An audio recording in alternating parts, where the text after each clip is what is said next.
Hello guys, welcome to my YouTube channel. मेरा नाम है प्रिया और आज मैं लेकर आई हूँ ब्लैक मैजिक का पार्ट 2। फर्स्ट पार्ट में आपने देखा था कि रितिका की तबीयत खराब हो जाती है काव्या के कुछ प्रसाद खिलाने के कारण। काव्या बोलती है कि वो प्रसाद उज्जैन से लाई थी, लेकिन स्कूल टीचर के पास कॉल करने के बाद ये पता चलता है कि काव्या तो डेली स्कूल आ रही थी, जबकि काव्या ने रितिका से ये बोला था कि वो 2 दिन के लिए उज्जैन गई हुई थी और वहाँ से वो रितिका के लिए प्रसाद लाई थी। शौर्य को जब ये पता चलता है तो वो अपनी बाकी फैमिली मेम्बर्स को बताता है। तब उन्हें लगता है कि ये कोई बीमारी नहीं है, बल्कि हमें पंडित जी को बुलाना चाहिए। पंडित जी को हॉस्पिटल में बुलाया जाता है। पंडित जी रितिका को चेक करते हैं। वो बताते हैं कि रितिका पर काला जादू किया गया है और इसकी शुरुआत नींबू पानी से हुई थी।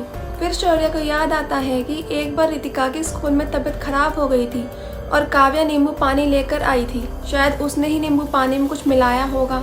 वो पंडित जी को बताते हैं तो पंडित जी बोलते हैं कि हाँ, यही इसका रीज़न हो सकता है। मैं रितिका का इलाज तो कर दूंगा, लेकिन जब तक उस इंसान के पास रितिका की कोई ना कोई चीज़ है, वो फिर से रितिका पर काला जादू कर सकती है। हमें इसकी जड़ तक जाना होगा और उस इंसान को खोजकर उससे वो सामान लेना होगा, नहीं तो रितिका की जान भी जा सकती है। ये सुनकर रितिका के पापा स्कूल में कॉल मिलाते हैं। वहाँ से वो काव्या के घर का एड्रेस लेते हैं। फिर पंडित जी और रितिका के बाकी फैमिली मेंबर्स काव्या के घर पर जाते हैं। जैसे ही डोर नॉक किया जाता है, गेट खोलती है शिवानी मैम। शौर्य ये देखकर चौंक जाता है कि शिवानी मैम काव्या घर पर क्या कर रही है, और तब उन्हें पता चलता है कि शिवानी मैम काव्या की मम्मी है और वो दोनों मिलकर बाकी बच्चियों पे और बाकी लोगों पे काला जादू किया करती थी। काव्या शिवानी मैम के लिए एक जरिया थी लोगों पर काला जादू करने का। काव्या की मम्मी शौर्य और उसकी पूरी फैमिली को देखकर चौंक जाती है।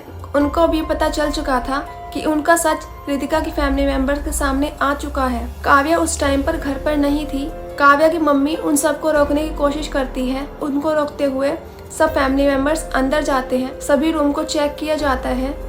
तब शौर्य देखता है कि एक रूम पर लॉक लगा हुआ है। काव्या की मम्मी को उस रूम का लॉक खोलने के लिए बोला जाता है, लेकिन वो बोलती है कि ये रूम बहुत दिनों से लॉक है और इसकी चाबी अभी मेरे पास नहीं है। उन सबको लगता है कि जरूर इस रूम में ही कुछ ना कुछ गड़बड़ होगी। उस रूम के लॉक को तोड़ा जाता है। जब उसका डोर खुलता है तो अंदर एक खतरनाक नजारा था।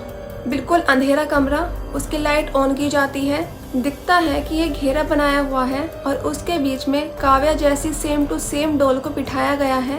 उसके लंबे लंबे बाल, बिल्कुल काव्या जैसी ही आंखें, उस पर इतने पिंस चुभाई गई थी। उस घेरे में 4 कौवों की बॉडी थी जिसका सिर नहीं था और उन सबको बांधा हुआ था। जब सब पूछने के लिए काव्या की मम्मी को पीछे मुड़कर देखते हैं तो वहाँ से काव्या की मम्मी गायब थी। वो घर से भाग गई थी। पंडित जी बोलते हैं अभी गुस्सा करने का टाइम नहीं है, जल्दी से जल्दी हमें इसका इलाज करना होगा। पंडित जी वहीं पर अपना इलाज शुरू कर देते हैं। वो रितिका से रिलेटेड चीजों को लेते हैं, उस पर अपना मंत्र बोलते हैं और बाकी सभी चीजों को नष्ट किया जाता है। पंडित जी बोलते हैं कि अब घबराने की कोई बात नहीं है, अब मैंने इसका इलाज कर दिया है और अब रितिका पूरी तरह से सुरक्षित है। जब आसपास के पड़ोसियों से पूछा जाता है तो एक पड़ोसी बताते हैं कि कुछ साल पहले काव्या के पापा की भी डेथ हो गई थी, बिल्कुल अचानक से, ना कोई बीमारी।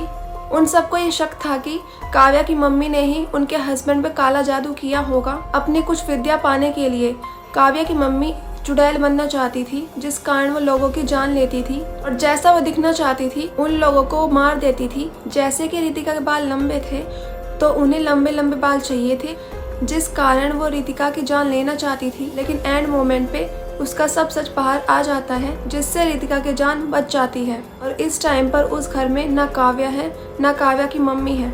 वो घर एक सुनसान बन चुका है और लोग बताते हैं कि उस घर में से अजीब अजीब आवाजें आती हैं। जिन लोगों की भी काव्या की मम्मी ने जान ली थी, उन सब लोगों की रात को वहाँ पर आवाजें आती हैं। वहाँ आसपास के पड़ोसियों ने रहना ही छोड़ दिया है। तो ये थी आज की स्टोरी। आई होप आपको पसंद आई होगी, और अगर आपको पसंद आई है तो लाइक ज़रूर करना और कमेंट करके ज़रूर जाना। और अगर आप इस चैनल पर न्यू हो तो सब्सक्राइब ज़रूर करना। Thanks for watching.